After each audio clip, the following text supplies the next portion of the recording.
Right now, this is the ABC Montana Local News at 10. Montana's news leader. Good evening, everyone. Ange has the night off. Our big story tonight, it's a desperate moment. A man goes into cardiac arrest in the wilderness, miles away from any hospital. But talk about luck. Who happens upon him but an off-duty EMT? Our Cassie Sherm went to Big Sky Medical Center to speak with a very grateful family. It was here on the Uso Falls Trail in Big Sky. I'm Cassie Sherm. Oh, we're so excited for that family and such great boys. Well, according to the American Heart Association, nearly 1 in 3 victims survives when the cardiac arrest victim is witnessed by a bystander. Interesting stuff. All right, continuing coverage this evening. More crews arrive on scene to the Rogers-Lazier Creek 3 fires in the Flathead. Total personnel is now at 307 firefighters, and the Lazier Creek 3 fire remains just over 1,100 acres at 30% contained. Megan Barassa in for Dave Cochran right now. Megan, looks like there's more heat and possible lightning on the way, isn't there? There definitely is. Some areas in Montana. Let's send it back over to David. All right, thanks, Megan. Well, these high temperatures, they can create all kinds of hazards, not the least of which playground equipment. It can get hot enough to burn children. The U.S. Consumer Product Safety Commission reports that in 85 to 90 degree weather, some playground equipment can get hotter than 150 degrees. The commission recommends people look out for anything that your child would sit on, like swings or slides, as well as metal, like bars and slide steps. Miley All is a nanny with 2 little girls who says that if it's questionably hot for her, it's too hot for a child. Sometimes we'll go down a slide and not for the rest of the day. The Consumer Product Safety Commission recommends your children always wear shoes and proper clothing and that you always supervise them when they're on the playground equipment. They also remind you that your child's skin is much more sensitive than your own, and it can burn in just a split second. Starting this weekend, biologists will start baiting and trapping grizzly bears in the southwestern part of the state near Hebgen Lake. Using fresh deer and elk meat from roadkill, biologists will trap bears in the Yellowstone ecosystem to monitor their population. Monitoring population is required by the Endangered Species Act, on which the Yellowstone bears are still listed until the end of this month. Trapping areas will be marked with brightly colored signs, and wildlife managers remind people to heed those signs. Trapping will take place from July 15th through August 31st. In Butte, a dog found wandering around downtown with a shoelace tied around its muzzle. Well, it's now reunited with its owner, a man who was vilified on social media, but he says he didn't do it. Our Jeremy Jenkins brings us the story. These photos of Remington, the red heeler hound. Reporting in Butte, I'm Jeremy Jenkins.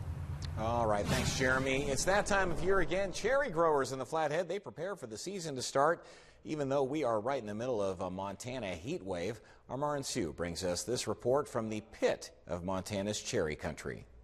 Attention, folks in the Flathead. This one's actually super sweet. So reporting from the Flathead Cherry Orchard, I'm Marin Sue. Yeah, Marin looks like she enjoyed that. The Cherry Festival will start at 9 a.m. That's on Saturday, and Marin tells us that there will be local vendors, lots of cherry products that you can get your hands on as well. Well, it's Montana's newest major music venue. The new Kettle House Amphitheater is hosting its first concert this evening with Lyle Lovett and his large band. Our Caitlin Miller, she was at the venue for most of the day today. She remains there right now. Caitlin, things still going on there? Is the show still going on? Yes, David. In Bonner, I'm Caitlin Miller. All right, thanks, Caitlin. Congratulations, Kettle House. Looks like a great venue. Coming up on Montana's News Leader, so you go to get 40 bucks out of the ATM and instead you get a note that says, "Help, I'm trapped in here." Oh yeah, this really happened.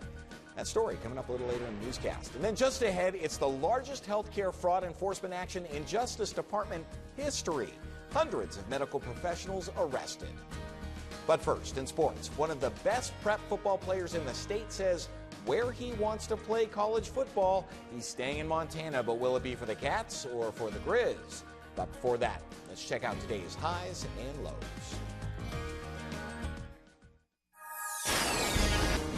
Happening tonight, Attorney General Jeff Sessions announces what is now being called the largest healthcare fraud enforcement action in Justice Department history. Sessions says that more than 400 people nationwide stand charged in healthcare fraud schemes, resulting in $1.3 billion in false billings.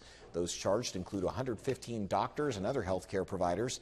Many defendants were charged in connection with overprescribing and distributing dangerous opioids, one doctor allegedly giving more than 12,000 narcotic prescriptions.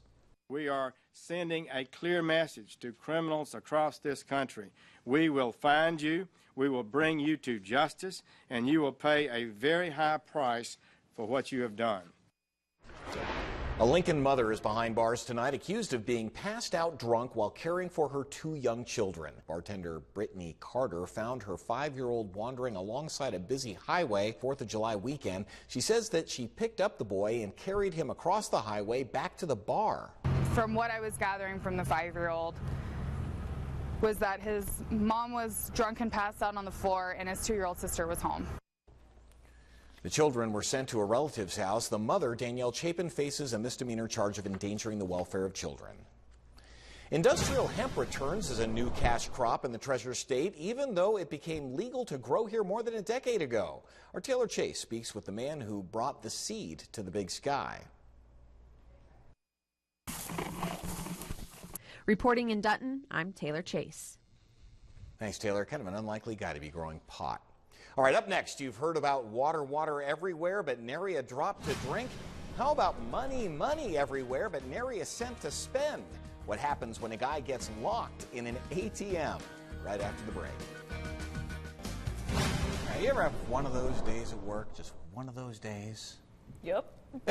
Seem to be having to work with you every day. Yeah, having one right now. All right, check out this guy. He's a contractor in Texas. He becomes trapped inside of an ATM, and he had to pass notes through to customers in order to get out of the machine. That's a bad day. The Corpus Christi contractor, who is ironically there to fix a lock, probably the best part of the story, he becomes locked inside of the small room that houses the ATM. Well, without his phone, he was forced to send notes through the receipt slot to customers to help get him out. And the note read, yeah, please help me. I'm strapped inside. My favorite part is no call my boss. Yeah. Like the boss is, your employee, Bob, is stuck in the machine. All right, after a few hours, he was finally released with some help from the police and his boss. I guess someone actually got the message. You know, I wonder how hot it is in there. Like, Hot. Corpus I never Christi knew it is was a pretty room. hot. I thought it was just some... I think I'd shove that little note back in and say, for an extra 20, I'll give you a call. Thanks, everyone. Benjamin.